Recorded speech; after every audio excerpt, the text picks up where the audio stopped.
Shalom. Call hello, Yahweh Ba'ashem Awashai, Bahashem Rakak Wadash. Double honors into the apostles, double honors into the elder bishops. Salutations to all my fellow laborers doing this work in truth and sincerity, risking their lives and their freedom to do so, now more so than ever. To the scattered elect that are scattered around the four corners of the earth, that be like unto the speckled bird among the heathens, that look like those heathen nations. And to the Akwaf that are listening and learning, to you I say Shalom. This is your brother Malcolm from the branch of the great Millstone here in Chicago, coming at you with another lesson to inspire your spiritual eyes and mind to open, to see. All right, I'm going to talk about three prophecies that all come in, in a row when you're reading them in Ezekiel. The Ezekiel the 36th chapter, Ezekiel the 37th chapter, and Ezekiel the 38th chapter. But before I get to those, I'm going to just speak on the fact that the modern day Jewish people, or the people in the land of Israel, the Israelis, use the Aramaic form of Hebrew. Now, that's fine and dandy that they use that form of Hebrew. The only problem is that historically, the house of Judah, all right, the house of David, never used the Aramaic form of Hebrew. When you look at the records and when you look at the coinage and you look at the script that was around the time of the fall of Jerusalem, when the desolation that came, they were using the Phoenician or the Paleo form of Hebrew. All right, they were using the Paleo Hebrew. Once again, the house of Judah, and I've been looking this up for quite some time now. All right, and I have yet to find any writings, any coinage, any artifacts that show the Assyrian script, which makes sense, being that it was the northern kingdom of Israel. All right, that went into the Assyrian captivity, and they were the ones that were exposed to the Aramaic form of Hebrew. All right.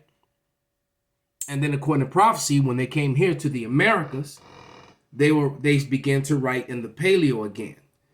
My personal belief is that in the 16th, 17th, and 18th centuries, there were many books written by authors, credible people, college professors, scholarly individuals, all right, archaeologists that wrote that, there were plenty of books that wrote and displayed the Phoenician form of Hebrew that was being used by the inhabitants of America, the so-called natives of the Americas, from Brazil to the islands.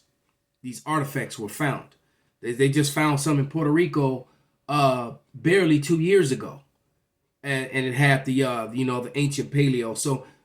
So speaking as a man, my belief is that when the Israelites came here, when you read 2nd Ezra, the 13th chapter, in the 40th verse on down, when it gives the breakdown on how they crossed, came out of the captivity across the ocean, around the Horn of Africa, over into the Americas. All right. That when they decided to keep the laws, they went back to keep writing in their own language, the way that they wrote. Okay. Because they did have some relics that they brought with them that had the Aramaic. There were relics found here with Aramaics that clearly came from the ancient world. It came from the Eastern world. For example, there was a copper cylinder that was found among one of the native tribes somewhere over, in the New York, Connecticut area. There was a copper cylinder found, and when they opened it up, the copper cylinder had the Aramaic Hebrew on it, and it was actually I believe it was a copy of the Torah, and it was all written in Aramaic. Or at least the copper in the cylinder was. And and these white men were astounded that how did you get this? And the Gadite told them that was just passed down. It was a relic passed down from chief to chief from our forefathers. All right, but once again, all over the Americas, the Phoenician Hebrew, if you're looking at the screen, all right, or the old Hebrew, the Paleo Hebrew, all right, is the script that they began to write in. And more importantly, the house of Judah only wrote in that. They did not experience nor go. Why would the house of Judah write in the form of Aramaic, which was representation of a slavery that they didn't even go into, that their brothers went into? Why would they do that? You see, these people have a problem, and the Lord is really exposing this thing at a much higher level as we get closer and closer to these last days.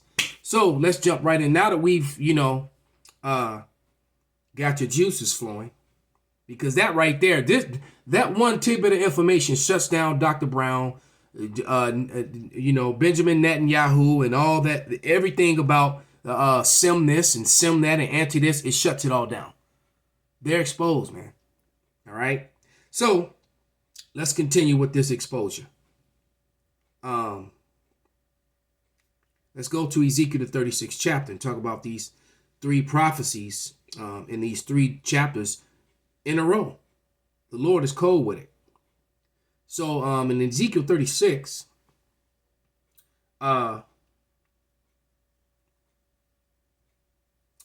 in verse 2, it says, I started verse 1, but the point is in verse 2 and verse 5. And it says, also, thou son of man, prophesy unto the mountains of Israel, and say ye, mountains of Israel, hear the word of Yahweh. Thus saith the Lord power, because the enemy have said against you, aha! That's a catchphrase that a certain particular people have used for generations and still use to this day. Aha! Even the ancient high places are ours in possession. So there's a people who have a common saying of aha, that are bragging about possessing the ancient high places. Let's jump down to verse 5. Thus saith the Lord, surely in the fire of my jealousy I have spoken against the residue of the heathen and against all Idumea. So he's pointing out who these people are that have said, aha.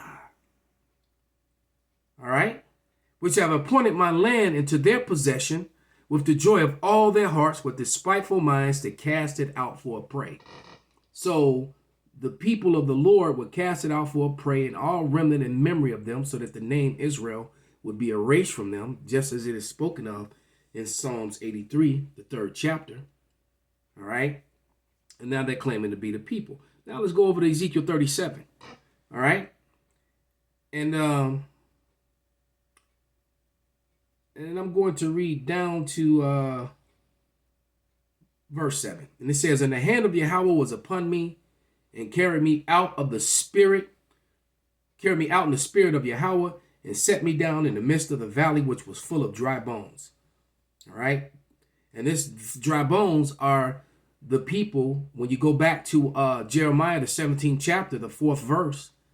All right. When you, and you go to, and I hope you're writing these things down, Baruch, the 2nd chapter, right around the 30th verse, it makes it very clear that both the house of Judah and the house of Israel, the northern kingdom and southern kingdom, would be completely cut off from their heritage and not know who they were. So any group of people that are claiming to have always known who they are, well, that goes completely and totally against the prophecies that are written in the Torah and the Tanakh. Okay? If you got records, because the record in the Bible and the Torah and the Tanakh completely and totally tells you that the house of Israel and Jerusalem in total were completely cut off from their heritage, and they would not know who they were until this prophecy came to pass. They would have to remember themselves. All right? So anyone trying to use pseudoscience, DNA, Timothy warned you that would happen. That there will be people who would use science falsely so-called to try to override what is written. Okay? Back in Ezekiel, the 37th chapter, verse 2. And caused me to pass them round about, and behold, there were very many in the open valley, and lo, they were very dry. And he said unto me, Son of man, can these bones live? And I answered, O Lord, power, thou knowest. And again he said unto me, prophesy unto these bones, and say unto them, O ye dry bones, hear the word of Yahweh. And that's exactly what the apostles and the elder bishops of the great millstone did. And when they went live on the YouTube with their street teaching, and when they start putting up their live street teaching on the YouTube in 2007, this is when this great awakening happened. All right, especially for all you Johnny come lately add water Israelites, who's woken up in the last 2-3 years or whatever, and now all of a sudden you're elders, and and you entered into the labors of men who've labored before you even old enough to buy alcohol or own a driver's license. Many of you before you even born, and now you're the experts. You guys need to just just shut up, all right, or fall in line. Teach what was taught, okay? But it says, again, he said unto me, prophesy upon these bones. And he saith unto them, O dry bones, hear the word of Yahweh. All right? Thus saith the Lord power unto these bones, behold, I will cause breath to enter into you, and ye shall live. And I will lay sinews upon you, and will bring up flesh upon you, and cover you with skin, and put breath in you, and ye shall live, and ye shall know that I am Yahweh. That breath is the spirit of the Lord, right? He's describing a physical thing. You could, see it in a cartoon or a movie, when they do the animation where life is coming onto a skeleton, all the sinews and the veins and the muscle, and it's giving you that picture, but that's not what's really happening. Because when you're considered dead when you're a no people, when you're persona non grata, and they wrote laws and things in place. When you're called black, when you go into, or a person of color, when you go into the Law's Dictionary Bible, it basically tell you that you have no rights. You're not even really a human. All right? And you were made a persona non grata, and the Lord brought you back and made you the most important people on the face of the earth, above all others. Deuteronomy 7:6. All right? Verse 5. Verse 6. No, I just read verse 6. Verse 7. So I prophesied, and I was commanded, and as I prophesied, there was a noise, and behold, the shaking of the bones came together, bone to his bone. So the men of the Lord rose up. And now our people are awakening, and they're on every social platform, and even some of these celebrities that don't know, that which I believe are controlled opposition. Some of them, maybe not all of them, but some of them have been controlled opposition. But some of them were, they couldn't help themselves. They had to speak. And the Lord used some of them just to bring even more attention to the actual men of the Lord who are doing the work. Because, first they ignored us, then they laughed at us, and now they're in fear. All right, so let's talk about the last one in Ezekiel 38. So we got Ezekiel 36, Ezekiel 36, the taking of the land, all right, of Israel, all right, by outsiders. Ezekiel 37. After this, because what they both happened. The first one happened basically just after the second wall, and that was when the taking of the land. And number three, the third woe, the awakening happening right as the third war is about to kick off. Okay, so everything's falling right in line. Okay, so now Ezekiel 38, the nations are aligning themselves according to prophecy to destroy, basically bring Edom out of power, even though Edom is a part of his own downfall, because the Russians that are in the land of Gog and Magog, they're Edomites as well. So when the Lord is calling to the land, so he's going to use them to destroy themselves. It tells you that let me see. Let me check the scripture before I open my mouth. I'm pretty sure. Before I'm going to say what I was about to say, let me just peek at it. Learn that from apostles and elders.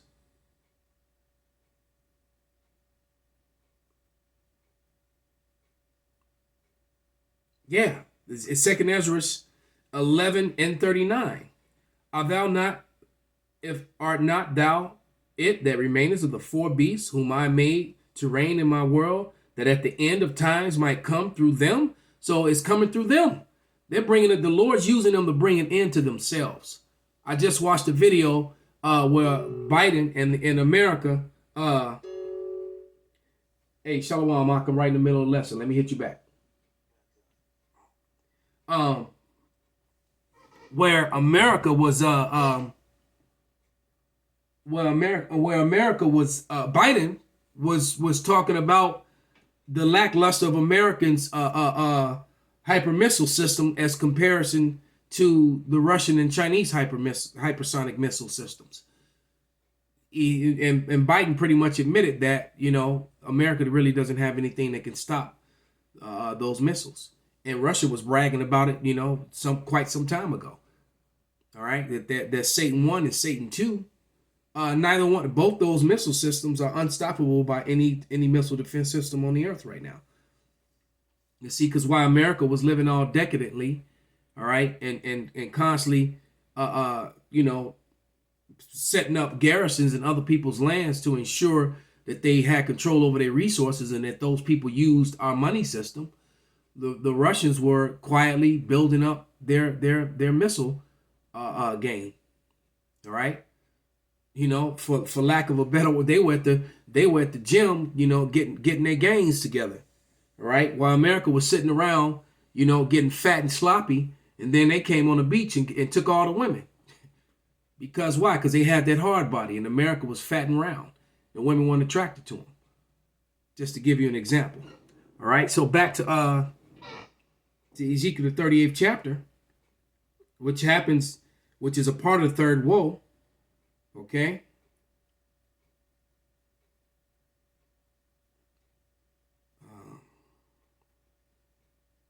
And it says, and the verse 1, and the word of Yahweh came unto me, saying, Son of man, set thy face against Gog in the land of Magog, and chief prince of Meshach and Tubal, and prophesy against him, and say, Thus saith the Lord power, behold, I am against thee, O Gog and Magog, chief prince of Meshach and Tubal. So he's not with them either, he's using them. All right? And I will turn thee back and put hooks in thy jaws, and will bring thee forth, and all thine armies and horses. And guess what? And the Carmenians, the Iranians, and the rest of the heathen, if you look at the list of nations that have joined unto BRICS, it's absolutely frightening. Almost all of South America is joining the BRICS, Mexico included, which is right next door. So if Mexico is a BRICS ally, that means that the Russians and the Chinese will be able to set up right there. And now America's going to see what it feels like, the way they encased, what they were enclosing in on Russia. And then when Russia went into Ukraine to stop it, you know, they broadcast on their news channels that they were invaded. So it's all coming full circle, man. It's all coming full circle. Let me finish verse 4. And it says, And I will turn thee back and put hooks in thy jaws, and will bring thee forth, and all thy armies, horse and horsemen, all of them clothed with all sorts of armor, even the great army with bucklers and shields, and all of them handling swords. So, you know, and the modern day sword is the missile. So all these armies, both small and great, are coming together. And the majority of them are coming together to join on with China and Russia against America. The Israelis are going to be left on their own without Big Brother America to protect them. And they're going to realize that they're not a very powerful nation at all, and that the Lord is not with them.